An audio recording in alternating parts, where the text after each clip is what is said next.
Eto, speaking of delaying tactics, speaking of diversion, isa pa ito, hindi nakakatulong, pampagulo pa. Sa final sa amin ni dating Pangulong Duterte at sa kapamilya ko, to Trillanes, you are barking at the wrong tree. Kung seryoso ka talaga, bakit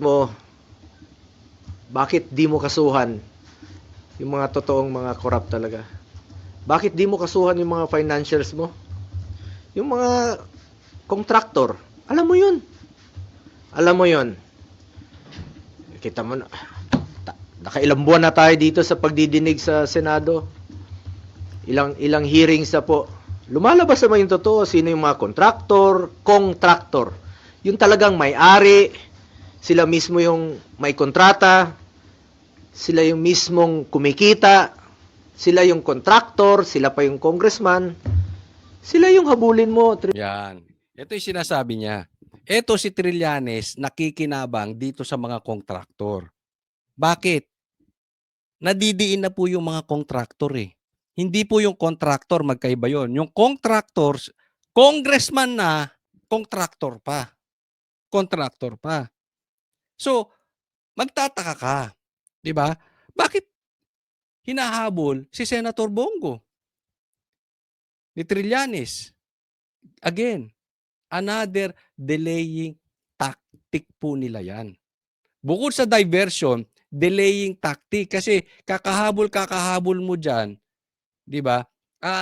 Natutuon sa iba yung atensyon ng taong bayan. So, pwede nating palagpasin muna itong mga totoong issue para matukoy ang mastermind.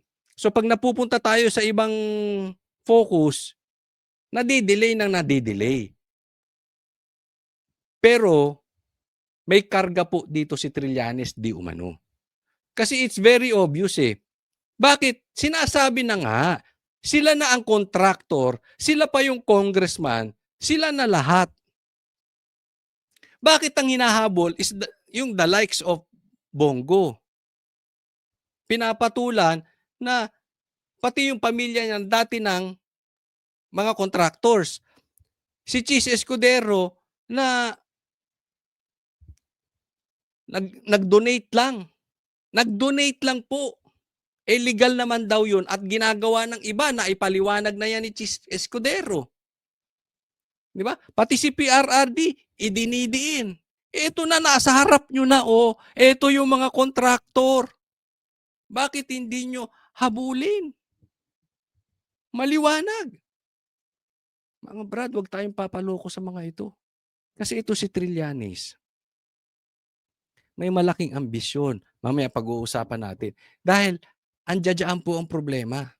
Ha? Ito si Trillanes. Trillanes, ayaw mong habulin dahil financer mo nga. Tama yung Financer.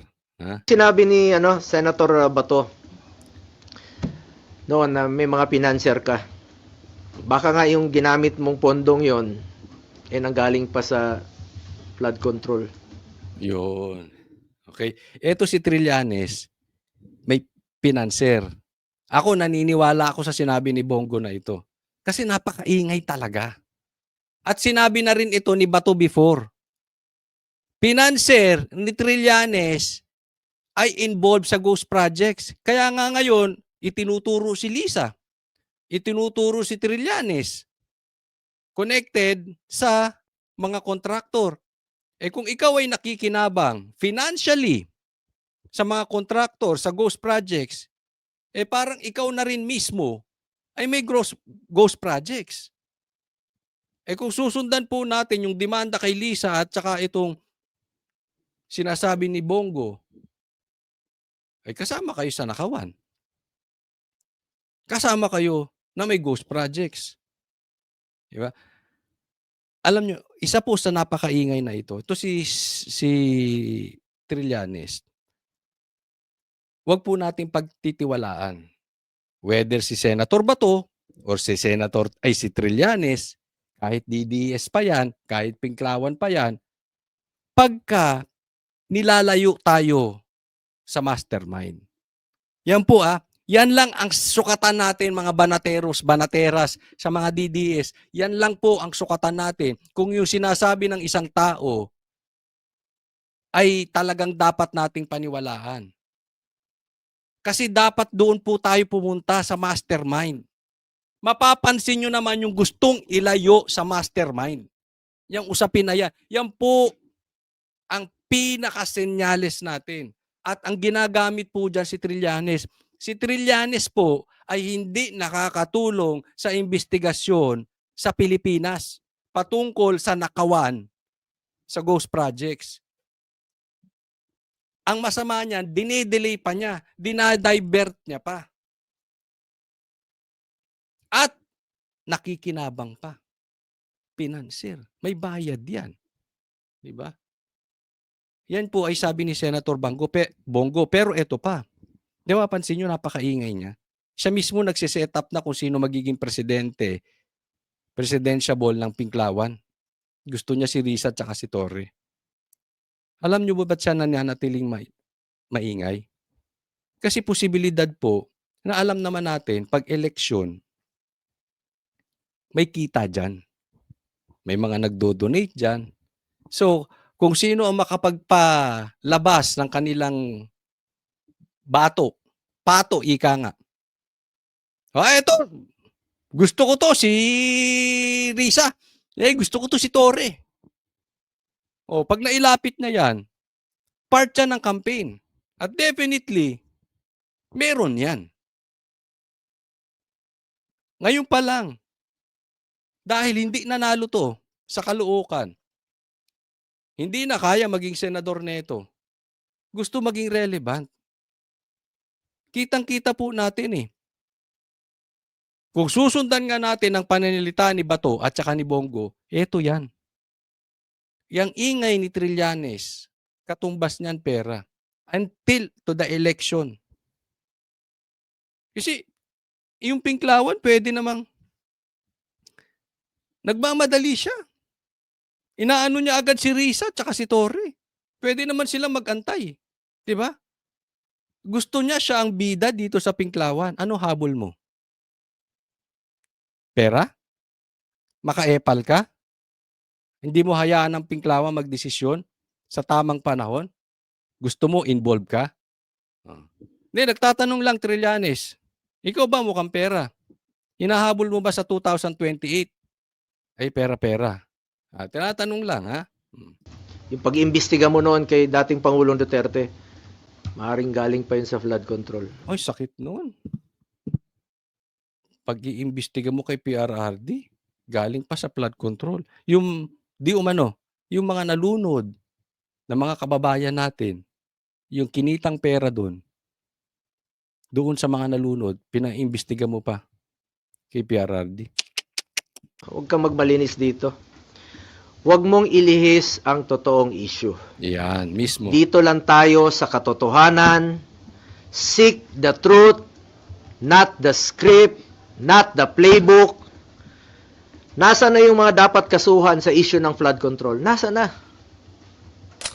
Diba? Ang layo di ba? Ang layo sa putukan. Ang layo sa putukan ni Trillanes. Di ba? Asa na yon? Pero ito lang sa ating DDS, masanay na po tayo sa salitang mastermind. Yan ang gusto nating malaman, mga banateros. DDS, mastermind. Pag nilihis na tayo doon sa kwento ng mastermind, ang komentaryo nyo, doon tayo sa mastermind. Laging ganyan. Lagay nyo sa comment section. Balik tayo sa mastermind. Huwag nyo kaming ilihis. Hindi kami tanga. Mastermind tayo. Next po. Ito po, pag-usapan naman po natin ulit.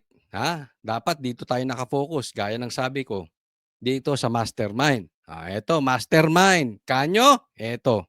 Wala namang nilalagay na restitution, ipipilit nyo para lang hindi sila makover ng program. So anong mangyayari sa batas natin? Ang sinasabi dito ni Marcoleta. You will insist on an opinion. Sinasabi dito ni Marcoleta, teka muna. Gusto nyo restitution, ibalik ng diskaya muna yung kanilang ninakaw bago nyo sila protektahan. bago maipasok sa pagiging state witness. 'Di ba? Ang sabi ni Marcoleta, wala sa batas 'yan. Yan ay nasa opinion nyo. Opinion nyo lang 'yan. Bakit gagamitin nyo rito? Oh, ang tanong, pinagtatanggol ba ni Marcoleta ang Diskaya? Ayan ang issue. Yan ang sinasabi ng mga komunista, pinklawan, at loyalista. Kasi gusto niya mapasok sa state witness, ngayon na nagpapahiwatig na gusto maging state witness ng administrasyon ay si Tambi. Akalain mo yun.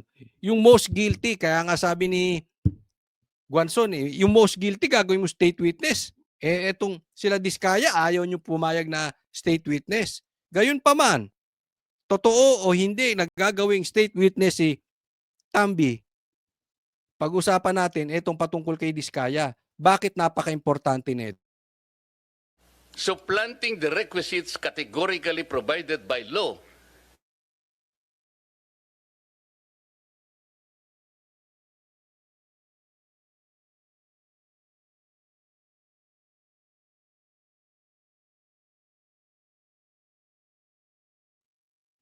Ito problema dyan. Tingnan po natin. So pinipili nyo yung gusto nyo i-process. Paano natin, sila lamang ang nakapag-identify initially ng 17 congressmen.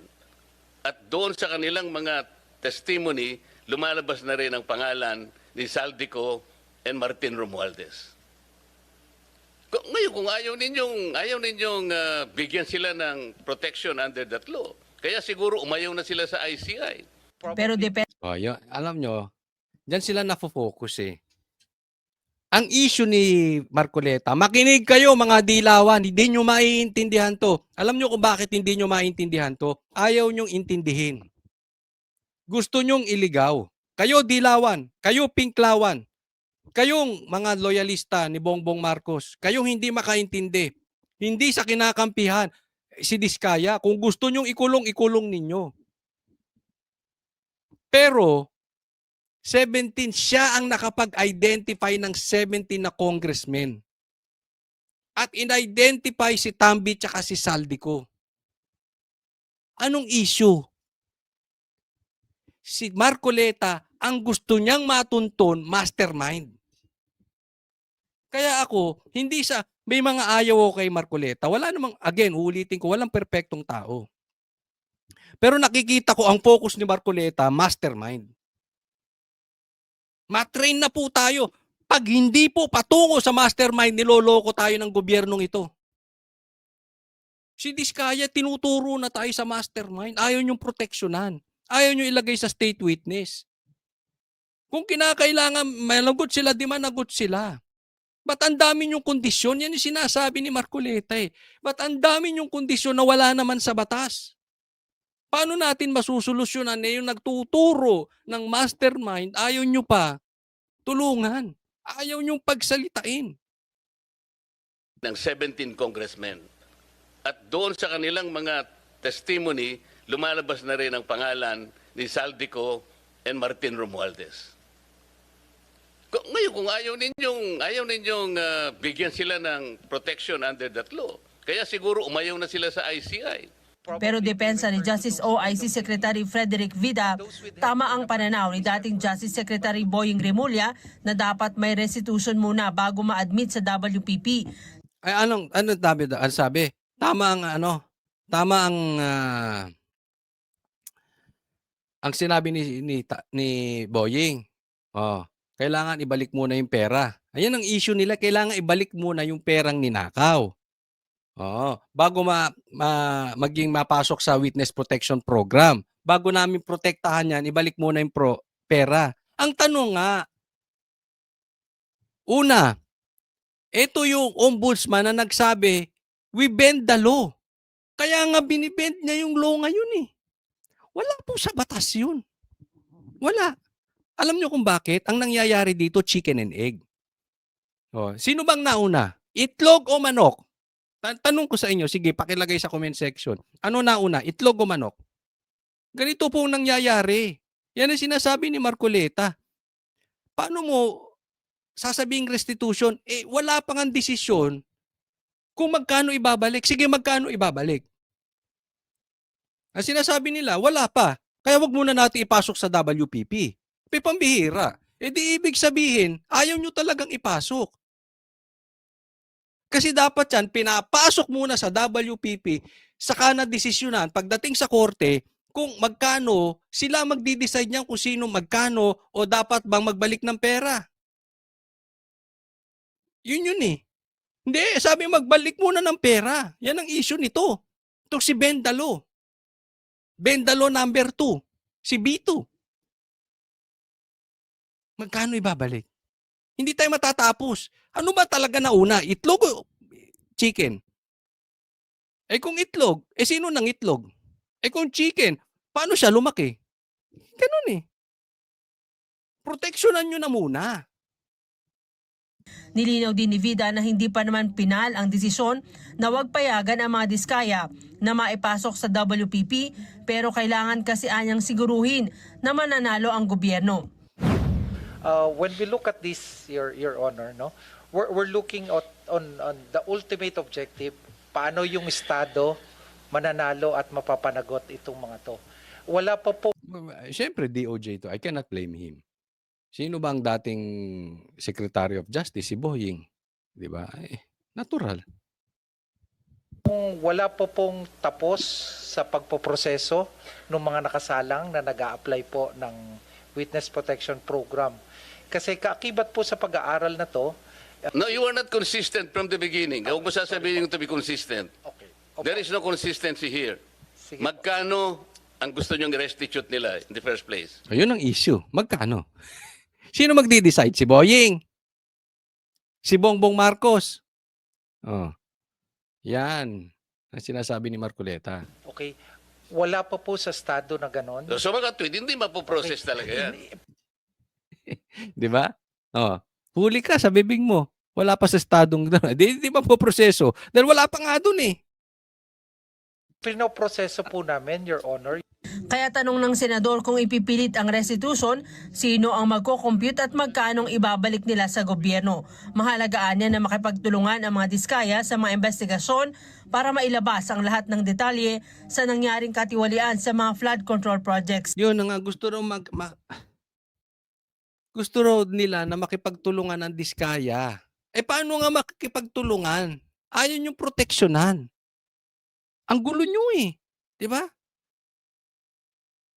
Eh, dapat nga po proteksyonan nyo, ipasok nyo sa WPP. Alam mo sa ibang bansa, pagka ganito magtuturo na, lalo sa Amerika, papasok na agad sa WPP, sa Witness Protection Program. Ito, ituturo na yung mastermind na kumikita ng trilyon. Normal. Hindi siya pinagtatanggol ko, diskaya ha. Pero normal, matatakot to. Kung hindi nyo ako poproteksyonan, hindi ko ituturo yun. Ang daming pera noon. Kahit sino kayang bayaran noon para patayin ako. Di ba? O di, wag na lang. Talo-talo na tayo. Oh. Kaya nga, proteksyonan nyo, magtuturo yan. Before you do that, Opo.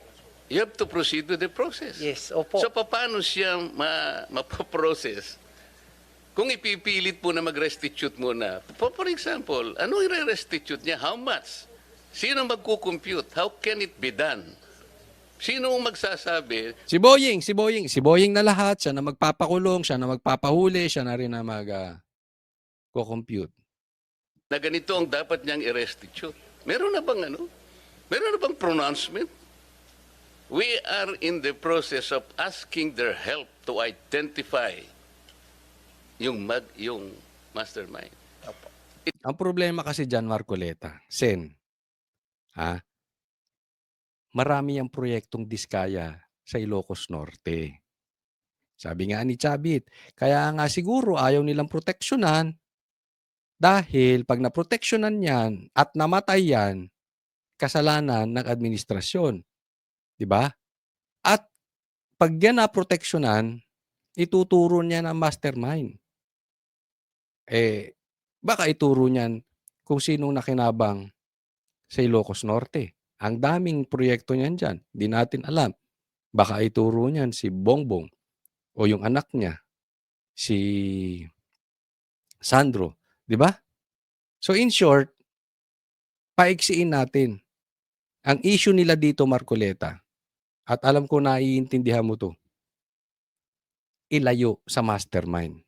Hindi solusyonan itong problema ng ghost projects. It cannot be done easily. Kaya nga natin ginamit ang batas na to help the state.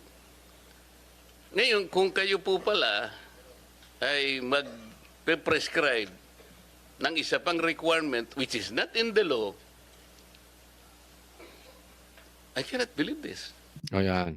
Bendalo nga eh. 'Di ba? Ang punto dito ni Marcoleta, kaya ginawa ang WPP para tulungan ang Pilipinas. Witness Protection Program. Yang batas na yan, ginawa yan para mahuli ang mastermind.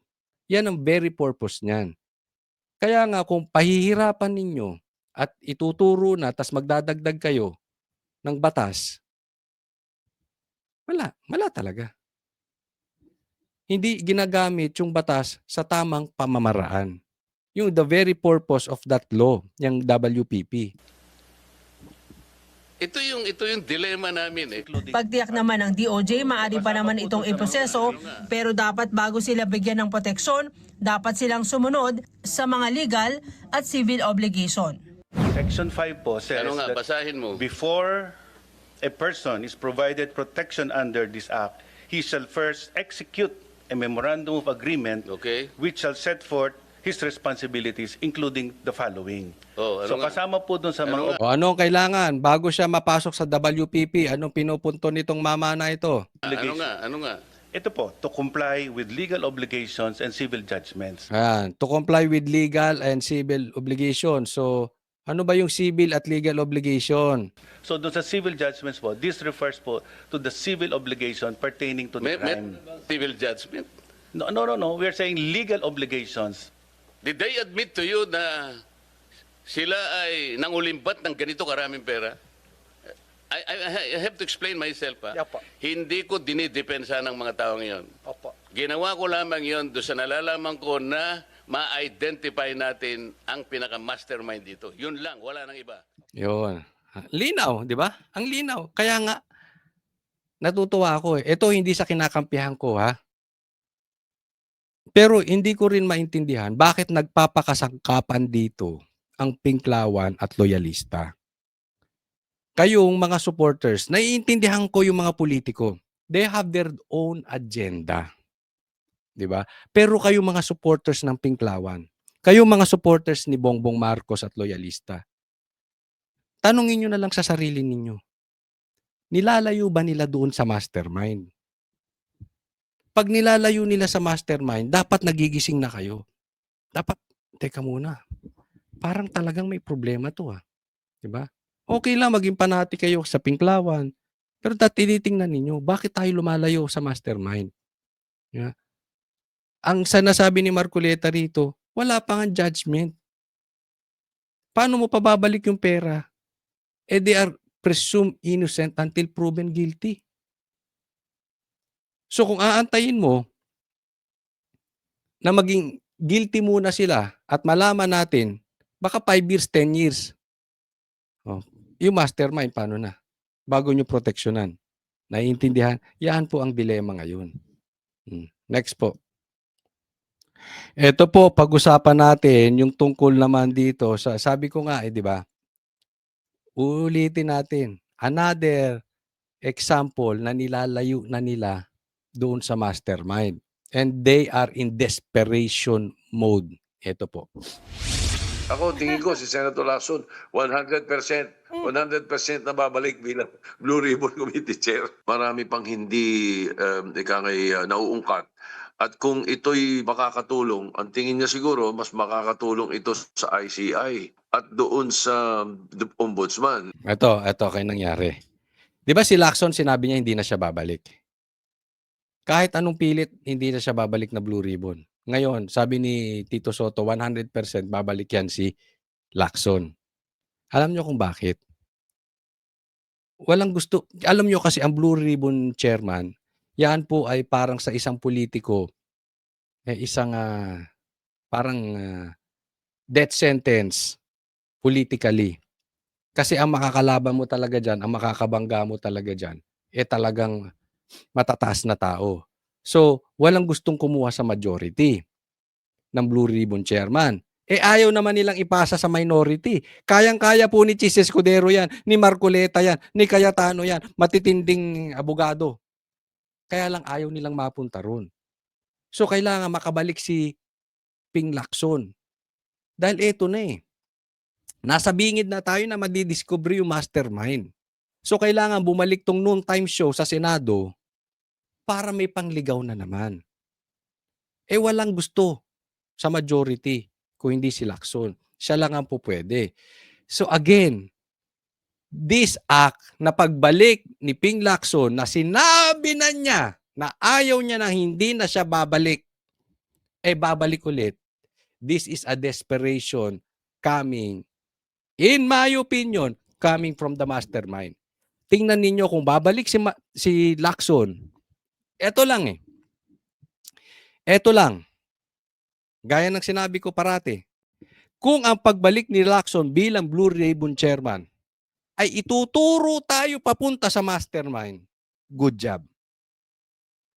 Wala tayong pag-uusapan. Kahit anong kulay mo, kahit pink ka, kahit ikaw ay pula. Basta ilalapit tayo sa mastermind, good job, Lacson. Pero kung ilalayo tayo sa mastermind, hindi po ito tungkol sa DDS na.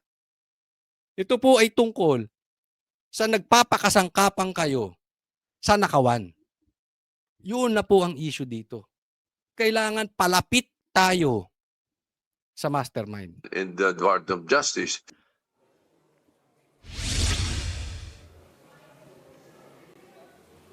Jiggy, kung matatandaan natin, October 6 lang nung binitawan ni Senator Ping Lacson yung pagiging chairman ng Blue Ribbon Committee. Isa sa mga dahilan yan ay dahil hindi na raw nagugustuhan ng ilan sa mga kasamahan niya sa Senado yung direksyong tinatahak ng ginagawang investigasyon ng Blue Ribbon Committee kaugnay saan maanomalyang flood control projects. Pero sabi mismo na Senate President Soto, na-plansya na ang gusot na yan at nagkaintindihan na rin daw sila. Tingin din ni Senate President Soto, may unfinished business pa ni Senator Ping Lacson kaugnay sa pagdinig sa flood control anomalies. Jiggy? Pero men, si Senator Lacson mismo ay may kumpirmasyon na ba dyan? Wala pa, Jiggy. Sa mga oras na ito, naghihintay pa tayo ng fresh statement mula kay Senator Ping Lacson. Wala pa siyang sagot sa ating text at tawag mula pa kaninang umaga. But so far, meron siyang statement, at least kahapon, yun yung latest niya. At sinasabi niya, kailangang maghanda sila sa epekto sakaling bumalik nga siya bilang chairman ng Blue Ribbon Committee. Kabilang sa pwede daw maging epekto niyan ay mawalan sila o may mga kumalas na mga miyembro ng mayorya at mawala yung Senate presidency nga kay Senate President Tito Soto. Isa rin daw sa tanong na sumagi sa isip ni Senator Ping Lacson bago niya bitawan yung chairmanship ng Blue Ribbon ay ano raw ba yung kahalagahan ng chairmanship ng Blue Ribbon Committee kung mawawala naman yung boto nila sa mayorya at mapupunta sa minority bloc na pinamumunuan ni Senator Alan Peter Cayetano. Bastos talaga to si Lacson. No? Kita mo. Parang yung drama nila, itong teleserye, itong dalawang to parang bakla. To si Tito Soto at si Lacson. Parang bakla. Hindi ko sinasabing bakla kayo. Para kayong bading na ginagawa nyong teleserye ay ang Senado. Paikot-ikot sila, aalis, babalik, hindi babalik, ayaw nang bumalik, pero babalik, hindi pa kinukumpirma, pero kukumpirma, tapos ganyan, tapos ganon. Tapos ituturo yung minority. Let's not forget, ang nagpatanggal sa kanya at hindi masaya na siya ay Blue Ribbon Chairman ay majority. Ito po yung grupo ng mga loyalista ni Bongbong Marcos at ng Kain Suka na Dilaw. Hindi po sa DDS. Ang problema niya nandoon sa grupo niyang sarili. Ngayon, ini-name drop niya na pag ako bumalik, baka makaupo si Cayetano. Itong minority. Teka muna. Di ba? Bakit itinuturo mo na naman? Di ba? Noong una sabi niya, baka mawala kay Tito Soto. Kasi konti lang ang lamang. Wala pong imik ang minority ron. Pero bakit parang nasisisi yung minority? Ang gumawa ng statement na yon ay si Lacson. Pero pagdating sa interview ni Tito Soto, parang itinuturo niya ang minority. Itong dalawa na ito, itong si Lacson at saka si Tito, parang Tito Vic and Joey ng Itbulaga eh. Isa na lang ang kulang. Noon time show na po itong Senate. Cayetano. Pero agad na nag-react dyan, Jiggy, si Senator Alan Peter Cayetano. Sabi niya, wag nang kalad ka rin yung minority block sa issue kung doon sa kung ano man yung magiging desisyon ni Senator Ping, babalik ba siya o hindi sa Senate Blue Ribbon Committee. Dahil alam naman daw natin, alam naman daw nila, na ang naging dahilan kaya kumalas si Senator Ping Lacson sa Blue Ribbon ay dahil nga doon sa dissatisfaction daw sa mga majority block at hindi galing sa minorya yung issue. Kaya nga, alam mo, napakabading ng mga galawan nitong si Pinky Lacson. Ang hiling magturo. Pero papansin nyo, ganyan si Trillanes. Di ba? Yung ginagawa nilang problema, tapos ituturo sa iba. Di ba? Alam mo, itong gawa ni Lacson, pinklawan na pinklawan. Yan ang masamang ugali ng pinklawan. Kain suka. Hindi nila kayang panindigan yung kanilang sinabi. 'Di ba? Ano sabi ng Pink? Marcos, diktador, magnanakaw, mamamatay tao. Pinalagay pa sa textbooks ng mga estudyante. Ngayon, sinasabi nila ayaw nila kay Marcos dahil blah, blah, blah. Ngayon, iba na. Ayaw na nilang pababain si Marcos. Kinain na yung suka. Si Boying ganyan din. Sabi, hindi pa papasukin ng ICC. Isinuka niya na. Kinain ulit, pinapasok ICC. Pwede naman daw magbago ng isip. Eto si Ping Lacson, ganyan din. Kabaklaan. Ugali ng pinklawan, kain suka. Sabi niya, hindi na siya babalik. Ngayon, babalik. Ang masama nito, siya yung babalik, isinisisi sa minority. Gago lang, no? Wala talagang paninindigan. Walang backbone. Kinain mo yung suka mo, isisisi mo pa sa iba. Pink na pink. Kinain yung suka, isinisisi pa sa iba. At ang sinasabi pa nga dyan ni Senator Alan Peter Cayetano, okay lang naman daw kung nagkakaroon ng tampuhan sa loob ng mayorya, wag lang daw gawing teleserye ang Senado. Sige. At may reaksyon na ba yung iba pang mga senador sa usaping ito? Okay. Na-interview natin kanina si Senator J.V. Ejercito. Isa siya sa bahagi, miyembro ng majority bloc. At para sa kanya, wala siyang nakikitang problema sakaling bumalik na Blue Ribbon Committee Chairman si Senator Ping Lacson. Kung matatandaan nyo, Jiggy, si Senator J.V. yung isa sa mga miyembro ng majority bloc na nagpahayag dati na gusto niyang kumalas, kinukonsidera niya na kumalas sa majority bloc. Pero ayon kay Senator JV, naayos na at naplansya na yung gusot na yan. Narito ang bahagi ng pahayag ni Senator JV Ejercito. Kasi walang takers din no? And at the same time, I have to, na parang ako pinapagbinta na sinasabing ako naging factor, wala, no? Actually, kami sa Lacson, nag-uusap kami naman yan. Na-clarify naman ni SP Soto yun, no? Nung nagkaroon kami ng caucus. Nagkaroon lang kasi nagkagulatan na siguro na hindi nagkaintindihan. Pero it was clarified.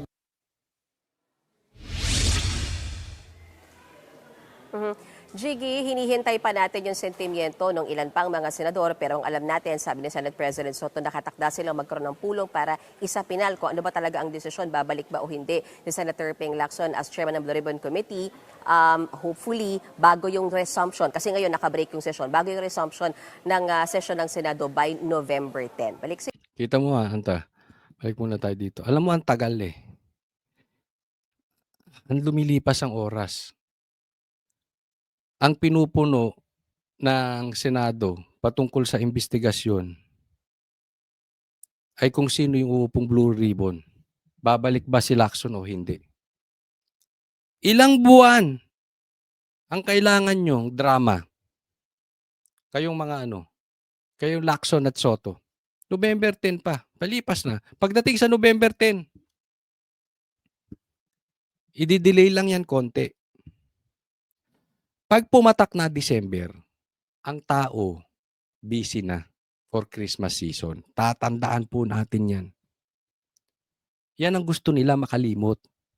Kaya nga, in-stretch nila yung October, wala muna. Walang init. Pagdating sa November, dahan-dahanin natin yan. Konti na lang, ilang araw na lang. December na. Wala na. Ang focus ng tao, pamilya na. Lusot na naman ang mastermind. O, iisipin yan, sige, saka na natin harapin kung ano problema natin. For the meantime, makakalimot ang mga Pilipino. Magpapasko. Ano nangyari sa atin? Na noon time show tayo. Imbis na naimbestiga, na noon time show ang mga Pilipino.